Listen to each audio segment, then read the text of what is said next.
आपके माइंड में एक अमेजिंग आइडिया आता है और आप जाते हैं उस पर रिसर्च करने, लेकिन यहाँ आपका माइंड टोटली ब्लैंक हो जाता है कि how to research any topic any ideas. आपको समझ ही नहीं आता है कि शुरू कहाँ से करें, स्क्रिप्ट के स्टार्टिंग में लिखें क्या, और सबसे बड़ा चैलेंजिंग टास्क होता है हुक करना और एक पॉइंट से दूसरे पॉइंट को कनेक्ट करना और उससे एक अच्छी स्टोरी क्रिएट करना। सो डोंट वरी, मैं सिर्फ 4W 1H and story telling, primary data, secondary data, इन सब का सिर्फ ज्ञान नहीं दूंगा, बल्कि YouTube का क्या फ्यूचर है इंडिया में और क्या YouTube बैन हो सकता है मोदी जी के वजह से, इस टॉपिक पे डिटेल रिसर्च करके एक डॉक्यूमेंट्री स्क्रिप्ट लिखकर दिखाऊंगा, जिसमें आपको प्रैक्टिकली एक एक चीज सिखाऊंगा कि कैसे एक किलर आइडिया पिक करते हैं और उसका डेटा कलेक्ट करके उसको ऑर्गेनाइज करके एक किलर स्क्रिप्ट लिखते हैं। तो इस वीडियो को मिस करना मतलब अपने कंटेंट क्रिएशन गेम को वीक करना। हमारे रिसर्च की शुरुआत होती है एक आइडिया पिक करने से, लेकिन एक आइडिया पिक करते कैसे हैं, एक आइडिया में क्या क्या देखते हैं कि वो आइडिया किलर आइडिया होता है। यहाँ पे हम लोग बात कर रहे हैं आपके पास पहले से कोई आइडिया है उसकी, लेकिन क्या हो अगर आपके माइंड में कोई आइडिया ही नहीं आ रहा। तो आपके माइंड में आइडिया नहीं आना ये एक गंभीर समस्या हो सकती है, तो इसके लिए आप डॉक्टर को दिखाएं।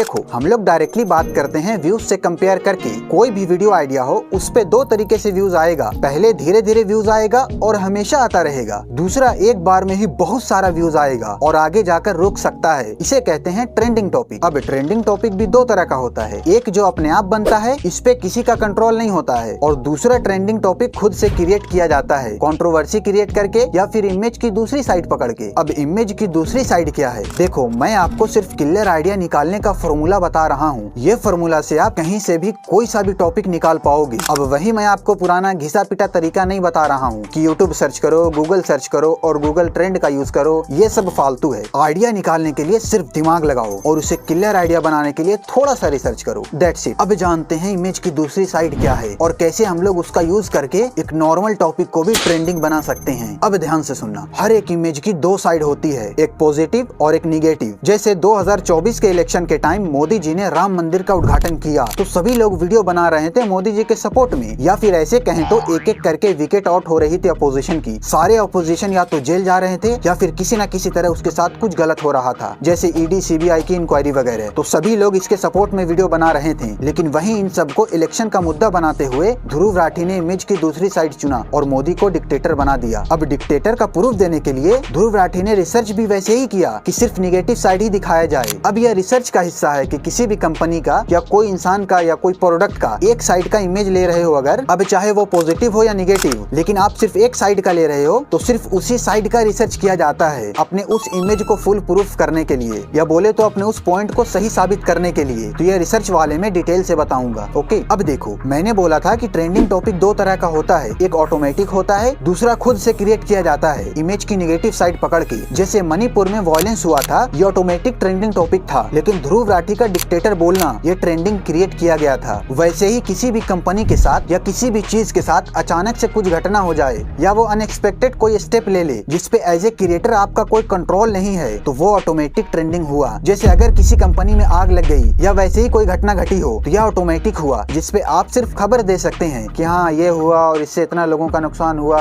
और दिस दैट, लेकिन वहीं उसका दूसरा साइड पकड़ के आप ट्रेंडिंग बना सकते हैं। जैसे वो कंपनी के सेफ्टी पे सवाल उठाकर या फिर वो कंपनी के सारे निगेटिव काम को पकड़कर आप अपना ट्रेंडिंग बना सकते हैं। अब सारा एग्जांपल देखो, YouTube पे एक अपडेट आया था, 500 सब्सक्राइबर और 2000 घंटा वॉच टाइम पे चैनल मोनेटाइज हो जाएगा, तो सभी लोग उस पे वीडियो बनाने लगे कि YouTube ने मोनेटाइजेशन क्राइटेरिया ही खत्म कर दिया। वहीं उसका निगेटिव साइड पकड़ के टेक्निकल योगी ने एक वीडियो बना दिया जिसमें उन सबको टारगेट करते हुए सही क्या है वो बता दिया और उन सबको गलत साबित कर दिया। अब एक लेटेस्ट का एग्जाम्पल देखो, टेक बर्नर ने अपनी वॉच लॉन्च किया। अब सभी लोग इसके ऊपर वीडियो बना रहे हैं और सभी पॉजिटिव ही बना रहे हैं और निगेटिव कोई चाह कर भी नहीं बना पा रहा है, क्योंकि प्रोडक्ट अभी लॉन्च हुआ नहीं है, तो प्रोडक्ट को लेकर कोई फीडबैक मिल नहीं पा रहा है जिसमें कोई उसके ऊपर कंट्रोवर्सी क्रिएट करे। तो ऐसे में एक बंदा आया और उसके मार्केटिंग के ऊपर अपना एक निगेटिव साइड ढूंढ लिया और उस पे वीडियो बना दिया, और उस टाइम ये मामला टेक कैटेगरी में ट्रेंडिंग हो चुका था और पूरा कंट्रोवर्सी क्रिएट हो गई थी, जिससे at the end Tech Burner को ही फायदा हुआ, क्योंकि ट्रेंडिंग और कंट्रोवर्सी से ही मार्केटिंग होती है। लेकिन आप ऐसा करोगे तो आपका चैनल ग्रो तो दूर की बात है, वो हमेशा के लिए डेड हो जाएगा, जैसे आदित्य सैनी का हो रहा है। मेरा मतलब है निगेटिव साइड और डार्क साइड पकड़ के वीडियो बनाना अच्छी बात है, लेकिन सिर्फ और सिर्फ हमेशा यही करते रहना गलत बात है। आई होप आप समझ गए होंगे।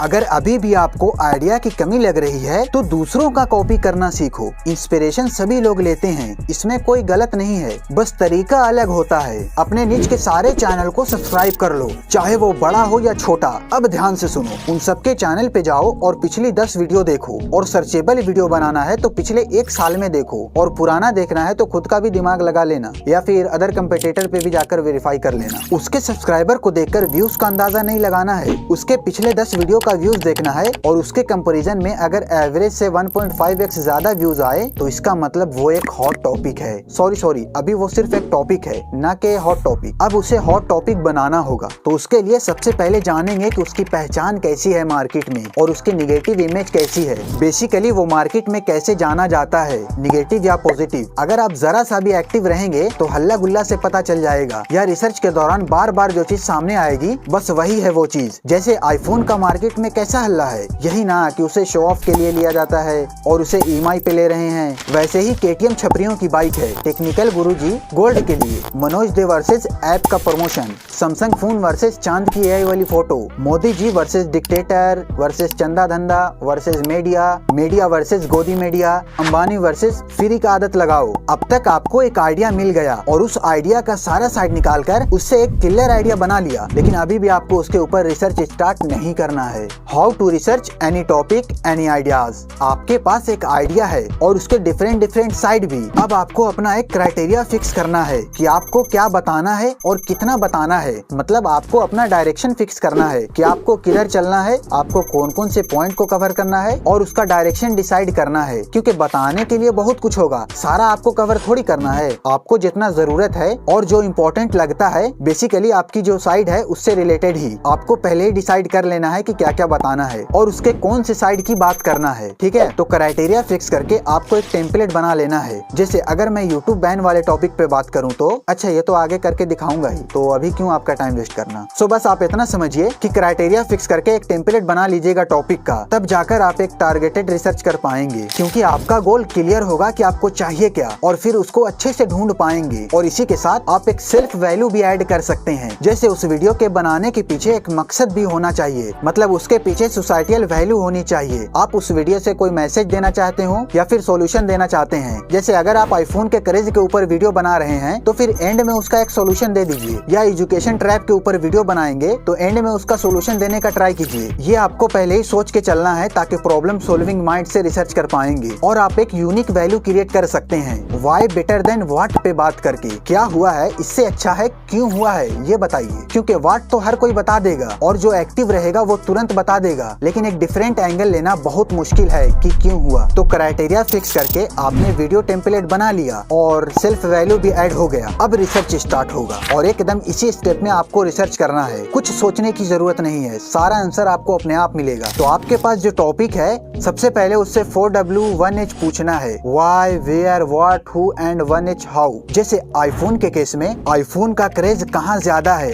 अर्बन या रूरल एरिया में। ऐसे ही व्हाट में और हु में आईफोन का कस्टमर कौन है, हाउ में यह पॉसिबल कैसे है, आंसर इज EMI की वजह से, एंड दिस दैट। जैसे आप घुमाना चाहो क्वेश्चन घुमा सकते हो और यह सारा क्वेश्चन पॉइंट बनाकर नोट करते जाना। अब हो सके एक पॉइंट के अंदर 2-3 पॉइंट आपको मिल सकता है। जैसे वाई में आईफोन का इतना क्रेज क्यों है, इसी के साथ आ सकता है इतना महंगा क्यों है, और इसके अंदर इतना महंगा है फिर भी लोग क्यों खरीद रहे हैं। अब इसके काउंटर पॉइंट में आएगा, क्योंकि इससे उनको लगता है वो शो ऑफ कर सकते हैं। तो पॉइंट के अंदर जितना पॉइंट आएगा उसे सब पॉइंट बनाकर लिख देंगे। अब दूसरा वर्टिकल अप्रोच बनाते हैं, इसमें एक ही पॉइंट के अंदर डेप्थ में जाते हैं इसके जवाब को काउंटर करते हुए। जैसे आईफोन की सेल क्यों बढ़ रही है, क्योंकि आईफोन का क्रेज है। तो आईफोन का क्रेज क्यों है, क्योंकि लोग उसे शो ऑफ करने के लिए ले रहे हैं। लोग क्यों शो ऑफ कर रहे हैं, क्योंकि उन्हें लगता है कि उससे लड़की पटा सकते हैं। अब देखिए, अगर आप चाहें इधर मुड़ना तो मुड़ सकते हैं और जेंजी को टारगेट कर सकते हैं, लेकिन अगर इधर नहीं मुड़ना है तो इधर चलिए। जैसे तो लोग शो ऑफ क्यों कर रहे हैं, क्योंकि उन्हें लगता है कि अमीर दिखेंगे तो इज्जत मिलेगी, और ऐसे करके आप इस डायरेक्शन में जा सकते हैं। इसलिए मैंने बोला था कि पहले ही आपको अपना क्राइटेरिया फिक्स कर लेना है कि वीडियो का डायरेक्शन किधर रखना है। देखा आपने, रिलेट हुआ ना। ये वर्टिकल आर्गुमेंट वाला खेला आप कोई भी टॉपिक के साथ खेल सकते हैं और जितना पॉइंट निकले सबको नोट कर सकते हैं। अब तक आपके पास बहुत सारा पॉइंट हो जाएगा और क्वेश्चन का भंडार तैयार हो जाएगा। अब आपको रिसर्च स्टार्ट करना है। रिसर्च का मतलब होता है मल्टीपल सोर्सेज से इंफॉर्मेशन लेना। प्राइमरी सोर्सेज में आता है academic article, article, research paper, industry report. Primary source सबसे बेस्ट होता है आंसर के लिए। आपका जो सब्जेक्ट है उसके ऊपर एकेडमिक आर्टिकल होगा उसे देखिए, या फिर उसके ऊपर रिसर्च पेपर पब्लिश हुआ होगा उसे देखिए, या उसके खुद का कोई रिपोर्ट होगा। जैसे आईफोन के केस में एप्पल कंपनी का रिपोर्ट देख सकते हैं जो उन्होंने खुद पब्लिश किया होगा। मतलब हर कंपनी अपना रिपोर्ट निकालती है, इसी को कहते हैं इंडस्ट्री रिपोर्ट। या कोई गवर्नमेंट के बारे में कुछ है तो उसकी भी रिपोर्ट देख सकते हैं। मतलब सभी चीज का रिपोर्ट प्राइमरी सोर्स में अवेलेबल होता है। यह उनके ही द्वारा निकाला गया होता है, इसलिए यह ज्यादा एक्यूरेट होता है। लेकिन क्या हो अगर आपको प्राइमरी डेटा से आंसर ना मिले? जो सवाल आपने तैयार किया है उसका जवाब अगर प्राइमरी सोर्स से नहीं मिला तो आपको सेकेंडरी सोर्स की तरफ जाना होगा। सेकेंडरी सोर्स में आता है ब्लॉग। अगर किसी ने उसके ऊपर ब्लॉग लिखा है गूगल पे तो वो देखिए, और उससे रिलेटेड यूट्यूब पे वीडियो देखिए and other social media discussion देखिए। अब इतना से आपको सारा जवाब मिल जाएगा। लेकिन अगर इससे भी काम नहीं चला तो फिर पूरा छानबीन करना होगा। तो जैसे अब देखना है कि क्या उसके ऊपर कोई डॉक्यूमेंट्री है, या कोई हुक है, या कोई बुक या ई बुक है, या कोई पत्रकार ने उसके बारे में कभी कुछ लिखा है, और प्राइमरी रिसर्च के अलावा इस टॉपिक पे कोई और रिसर्च पब्लिश हुई है उसे भी देखना है। एंड रील्स और शॉर्ट से भी डेटा ले सकते हैं, और अदर सोशल मीडिया प्लेटफॉर्म पे भी उस सब्जेक्ट से रिलेटेड अकाउंट पे जाकर, या अगर उसका खुद का अकाउंट है तो उस पे भी। इसमें researcher, writer, investigator, owner, government या कोई संस्था सब पे नजर रख सकते हैं और डिटेल रिसर्च कर सकते हैं। अब एक और बात कि इतना डिटेल रिसर्च करने के लिए उस टॉपिक पे इंटरेस्ट होना बहुत जरूरी है, वरना इतना लंबा नहीं टिक पाएंगे आप लोग। बाकी एआई से पूरा रिसर्च कैसे करें वो वीडियो कब चाहिए बता देना, और अपनी रिसर्च करके जो स्क्रिप्ट बनाओगे उसे सेल करके भी अर्निंग कर सकते हो। मतलब आप पूरा रिसर्च करो और उससे वीडियो भी बना लो अपनी, और उसके बाद वो रिसर्च को सेल कर दो। ये भी अर्निंग का एक सोर्स है। इस पे वीडियो चाहिए तो बता देना। बाकी कमेंट करो एआई यहाँ तक वीडियो देखने वाले।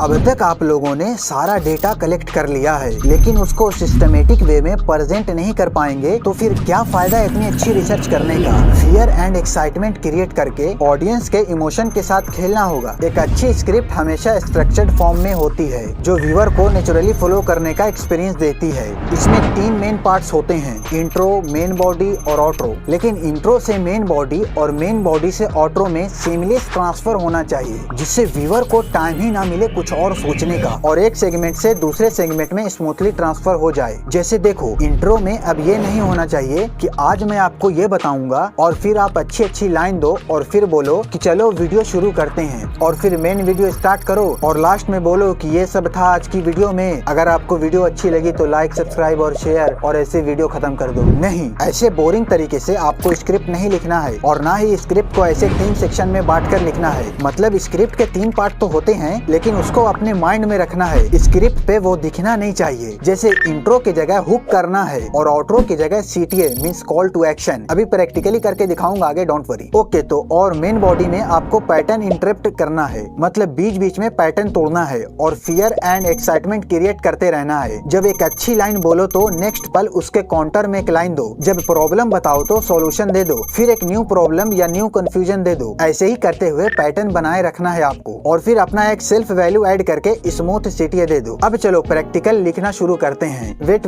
यूट्यूब के फ्यूचर के ऊपर जो मैं रिसर्च करके स्क्रिप्ट लिखूंगा वो अलग है। ये तो बस इन सेक्शन का स्क्रिप्ट है। जो हम लोगों ने इतना रिसर्च किया उसको कैसे लिखना है वो बता रहा हूँ। उसके बाद उसका रिसर्च स्टार्ट करना है। तो यार सोचो कितना नॉलेज मिल रही है आपको इस वीडियो से। सो अगर वीडियो अच्छी लग रही है तो एक लाइक करके कमेंट जरूर कर देना बेस्ट रिसर्च। ओके, तो देखो आपके माइंड में एक अमेजिंग आइडिया आता है तो सबसे पहले लिखेंगे वीडियो आइडिया या टॉपिक। उसके बाद रिसर्च स्टार्ट होगा। तो रिसर्च करने के लिए आपके पास कोई क्वेश्चन होना चाहिए कि क्या पूछना है या बताना है। तो इसके लिए आप अपना क्राइटेरिया डिसाइड करेंगे कि आपको बताना क्या है और जाना किधर है, मतलब किस चीज को टारगेट करके चलना है। तो क्राइटेरिया डिसाइड करके एक टेम्पलेट बना लेंगे कि हाँ आपको कौन कौन सा पॉइंट बताना है, वो सारा पॉइंट 1, पॉइंट 2 करके लिख लेंगे। तो अब आपका वीडियो टेम्पलेट बन गया। अब आपको अपना सेल्फ वैल्यू ऐड करना है। मतलब जो मैंने बताया था ना कि व्हाट की जगह व्हाई पे बात कीजिए, कि क्या हुआ उससे अच्छा है क्यों हुआ। उसी तरीके से आपने जितना पॉइंट लिखा है उसका क्या सॉल्यूशन देना चाहते हैं, उस वीडियो का मकसद क्या है, कि आपका जो टॉपिक है फाइनल उसका क्या कंक्लूजन देना है, वो आप लिख लीजिएगा। अब तक आपने आइडिया लिख लिया और उसका क्राइटेरिया फिक्स करके टेम्पलेट बना लिया और अपना खुद का वैल्यू भी ऐड कर दिया। अब आपको क्वेश्चन क्रिएट करना है। मतलब ये जरूरी नहीं है आपने जितना पॉइंट लिखा है उस पे भी आप चाहें तो वीडियो बनाना शुरू कर सकते हैं, लेकिन लेकिन अगर आपको और ज्यादा क्वेश्चन चाहिए तो यहाँ पॉइंट बनाकर लिख लीजिए। अब आपको रिसर्च स्टार्ट करना है और मैंने जैसे जैसे बोला था वहाँ से आपको डेटा लेना है और यहाँ रॉ डेटा फॉर्म में जिसका जो आंसर है वो लिख लेना है और उसके बाद इंट्रो लिखना शुरू करना है और फिर मेन बॉडी में एकदम स्मूथली ट्रांसफर हो जाना है। अब यह दोनों कैसे करना है ये मैंने स्क्रिप्ट के स्टार्टिंग वाले सेक्शन में बता दिया था, तो अगर अभी भी समझ नहीं आया तो आप वहां से दोबारा देखकर एक लूप क्रिएट कर सकते हैं। फिलहाल YouTube का क्या फ्यूचर है इंडिया में, इसके ऊपर रिसर्च करके स्क्रिप्ट लिखकर दिखाता हूँ। तो मैं इसी फॉर्मेट में करता हूँ। ओके, तो सबसे पहले आइडिया लिखना है और उसके बाद रिसर्च स्टार्ट करना है। तो रिसर्च के लिए मुझे पहले क्राइटेरिया फिक्स करना होगा और यही सबसे मेन है, इसी को ध्यान देना है। तो क्राइटेरिया डिसाइड करने के लिए सबसे पहले मैं देखूंगा कि मेरी टारगेट ऑडियंस कौन है या मैं किसे टारगेट करना चाहता हूँ। हाँ, उसकी डिमांड है कि ना, उस पे व्यूज कितना आएंगे, ये भी एक पॉइंट है जिसे कभी और कवर करूंगा। अभी डायरेक्शन उधर नहीं है मेरा, ठीक है, अभी इस डायरेक्शन में चल रहे हैं तो इधर देखिए। तो मैं ना सिर्फ और सिर्फ क्रिएटर को टारगेट करना चाहता हूँ, जैसे आप और मैं ऐसे ही लोगों को टारगेट करूंगा। अब ऐसे लोगों को ही क्यों टारगेट करना है, और भी तो लोग हैं यूट्यूब पे, जैसे कोई स्टडी करने आता है यूट्यूब पे और कोई एंटरटेन होने, तो उन लोगों को भी टारगेट करते ना तो ज्यादा व्यूज आता। और कम व्यूज किसको चाहिए होता है, हर कोई चाहता है कि मुझे ज्यादा व्यूज आए, तो मैं क्यों कम व्यूज लेना चाहता हूँ। तो देखो, अभी जैसे ही मैं क्राइटेरिया फिक्स करूंगा तो मैं ये पॉइंट पे ही बात करूंगा, YouTube future, benefit of YouTube for creator economy, ban possibilities, what should we do in this situation. और अब अगर बाकी नॉर्मल व्यूअर को टारगेट करेंगे तो मुझे इससे और ज्यादा लाइन निकालना होगा और उनको एक रीजन देना होगा वीडियो देखने का, फियर या फिर एक्साइटमेंट क्रिएट करके। अब ऐसे में अगर बैन पॉसिबिलिटीज में 5 Ws एंड 1 H लगाऊंगा तो मुझे वेयर में बताना होगा रीजन। अब वेयर में एक एग्जांपल दे सकता हूँ कि कहाँ बैन हुआ है, तो रिसेंट में ऐसा कुछ नहीं है और बहुत पहले सिर्फ रशिया को छोड़कर। और वाई में रीजन बताना होगा कि क्या क्या पॉसिबिलिटीज हो सकती है। तो इसके लिए मुझे दोनों कंट्री के रिलेशन को दिखाना होगा, दोनों के ट्रेड के ऊपर बात करना होगा और दोनों के पॉलिसी और यूट्यूब की पॉलिसी के ऊपर बात करना होगा। और फिर यूट्यूब की कोई पॉलिसी है जो गवर्नमेंट के कानून से मैच नहीं कर रही है, या गवर्नमेंट कोई बिल पास करती है जिससे इसकी पॉलिसी मैच नहीं कर रही, या यूट्यूब गवर्नमेंट के हिसाब से नहीं चल रहा है, ये सब पे डिटेल रिसर्च करना होगा, जिसके ऊपर फिर पूरा एक डॉक्यूमेंट्री वीडियो बनाना पड़ जाएगा। उसमें भी कोई प्रॉब्लम नहीं थी, प्रॉब्लम इसमें है कि रिसेंट में ऐसा कुछ रीजन ही नहीं है जिसे पॉसिबिलिटीज दिखा पाएंगे नॉर्मल व्यूअर को और अपनी साइड को प्रूफ कर पाए। अब यही पॉसिबिलिटीज पे क्यों करना है, बाकी पे भी बात कर सकते हैं ना, तो नहीं, वो भी नहीं होगा, क्योंकि फ्यूचर का डायरेक्ट काउंटर पॉइंट है बैन वाला। जैसे यूट्यूब का फ्यूचर और यूट्यूब क्यों बैन होगा, ये दोनों एक दूसरे के काउंटर में है और ये इमेज की नेगेटिव साइड है, तो लोग इसी का आंसर देखेंगे। इस पॉइंट से भी नॉर्मल व्यूअर को कुछ घंटा फर्क नहीं पड़ता है, बस एक इंडियन इकोनॉमी ग्रो करेगी, बाकी से कोई मतलब नहीं है, जब तक कोई न्यू मुद्दा ना हो जो मैंने पहले बताया उनमें से। ओके, अब क्रिएटर के लिए क्यों, क्योंकि क्रिएटर का पूरा कैरियर टिका हुआ है इस पे। अब क्रिएटर के लिए कुछ कुछ रीजन है जो उनके लिए इनफ है। और last, what should we do in this situation, इस पॉइंट से उनको कंक्लूजन भी दे सकते हैं, जिससे उनको वीडियो देखना एकदम जरूरी हो जाएगा। तो अब मेरी टारगेट ऑडियंस डिसाइड हो गई है और अब मुझे क्राइटेरिया फिक्स करना होगा। तो इसमें सबसे पहले बताऊंगा यूट्यूब फ्यूचर के बारे में। सो इसके बारे में बताने के लिए अगेन मुझे इसमें से 5 Ws में से जितना W का आंसर मिलेगा उन सब पे बात कर सकते हैं। इसमें बता सकते हैं कि कैसे कैसे क्रिएटर की लाइफ बदली है इसकी वजह से, कितने क्रिएटर की बदली है, क्या फ्यूचर प्लान है उसका क्रिएटर के लिए अभी। अब क्रिएटर मेरी टारगेट ऑडियंस है तो उनसे रिलेटेड ही स्टार्टिंग में बात करना होगा ताकि रिलेटेड हो वीडियो क्रिएटर लोगों से। अभी इसका आंसर कहाँ से निकालना है वो बताऊंगा रिसर्च वाले में, इसका टेंशन नहीं लेना आप लोग, अभी तो सिर्फ टेम्पलेट बना रहा हूँ। ओके, तो उसके बाद बात करेंगे benefit of YouTube for creator economy और इन सबको ऐसे ऑर्गेनाइज क्यों किया इसका लॉजिक भी दे देता हूँ। तो देखो, इसमें मेन 2 ही लाइन है, एक यूट्यूब फ्यूचर और दूसरी बैन पॉसिबिलिटीज, और यह पॉजिटिव साइड है और यह नेगेटिव साइड। तो स्टार्टिंग में पॉजिटिव बातें बोलकर उनको रिलेट करवाएंगे वीडियो और उनको इंतजार रहेगा इसी नेगेटिव साइड का, क्योंकि यही आंसर है उनका। तो यूट्यूब फ्यूचर के बाद benefit of YouTube for creator economy, इसमें उन्हें और पॉजिटिव साइड दिखाऊंगा और फिर इसके बारे में बात करूंगा। और यहाँ तक आते आते वीडियो 70% कंप्लीट हो चुका होगा, जिसके बाद एंड में what should we do in this situation, इस पॉइंट पे बात करेंगे। और ये है मेरा सेल्फ वैल्यू, इसमें मैं बताऊंगा कि अगर ऐसा हो जाए तो क्या करना है और क्या करना चाहिए, मतलब पूरे वीडियो का मैं सोल्यूशन दूंगा लास्ट में। अब देखो गाइस, अब तक आइडिया से लेकर रिसर्च हो गया, क्राइटेरिया भी फिक्स हो गया और वीडियो टेम्पलेट भी बन गया और मैंने अपना सेल्फ वैल्यू भी दे दिया और जहाँ जहाँ जरूरत पड़ी वहाँ 5 Ws एंड 1 H देकर पॉइंट और सब पॉइंट भी बना दिया। अब मेरे लिए इतना इनफ है, इसमें इतना क्वेश्चन काफी है। अगर आपको और क्वेश्चन या और डेप्थ में जाना है तो जैसे मैंने बताया था स्टार्टिंग में वैसे कर लीजिएगा। ओके, तो अब डेटा रिसर्च करना है और रॉ आंसर लिखना है। सबसे पहले प्राइमरी डेटा रिसर्च करेंगे, तो इसके लिए प्राइमरी सोर्स देखना होगा। और इसमें प्राइमरी सोर्स है गवर्नमेंट का लॉ या न्यू बिल, उसे देखूंगा। सेकंड में यूट्यूब का रिपोर्ट देखूंगा और यूट्यूब का अपडेट भी देखूंगा और फ्यूचर में क्या क्या अपडेट आने वाले हैं उसको भी देख लेंगे। इसमें सारा आंसर मिल जाएगा। बाकी फिर एकेडमिक आर्टिकल और रिसर्च पेपर अवेलेबल होगा तो उसे भी देख लूंगा। जैसे प्राइमरी सोर्स में यूट्यूब के ऑफिशियल साइट पे या गूगल के ऑफिशियल साइट पे या उसके ऑफिशियल यूट्यूब चैनल पे, यहाँ पे जो भी अपडेट आएगा वो एकदम प्राइमरी सोर्स में आएगा, मतलब वो डायरेक्ट यूट्यूब की तरफ से ही आएगा, तो वो हो गया प्राइमरी सोर्स। फिर सेकेंडरी सोर्स में यूट्यूबर की वीडियो देखूंगा। अपडेट के लिए माई स्मार्ट सपोर्ट और टेक्निकल योगी की वीडियो देखूंगा क्योंकि यह ऑफिशियल इंडियन वीडियो कंट्रीब्यूटर है इसलिए। अब यहाँ तक जो लोग आ गए हैं वो एक बार बेस्ट स्क्रिप्ट लिख दें कमेंट में, जिससे सीरियस लोगों का पता चलेगा। ओके गाइस, तो बाकी ऐसे ही रिसर्च कर लेंगे जैसे मैंने बताया था। हुक क्रिएट करने के लिए सारा पॉइंट ऐसे ऑर्गेनाइज कर ही दिया हूँ तो क्यूरियोसिटी भी बनी रहेगी। बाकी अब तो आप करना सीख ही गए होंगे और सिर्फ वीडियो नहीं देखिए, प्रैक्टिस भी कीजिए क्योंकि एट द एंड आप प्रैक्टिस से ही सीखेंगे। क्योंकि आपके माइंड में एक अमेजिंग आइडिया आया था और आपने उस पे अच्छे से रिसर्च किया, स्क्रिप्ट लिखा और जब वॉइस ओवर करने की बारी आई तो सारी मेहनत बर्बाद कर दिया आपने खराब वॉइस ओवर करके। और फिर वॉइस एडिटिंग में भी वॉइस को अच्छे से एडिट नहीं किया और इस वीडियो पे क्लिक करके वॉइस को अच्छे से एडिट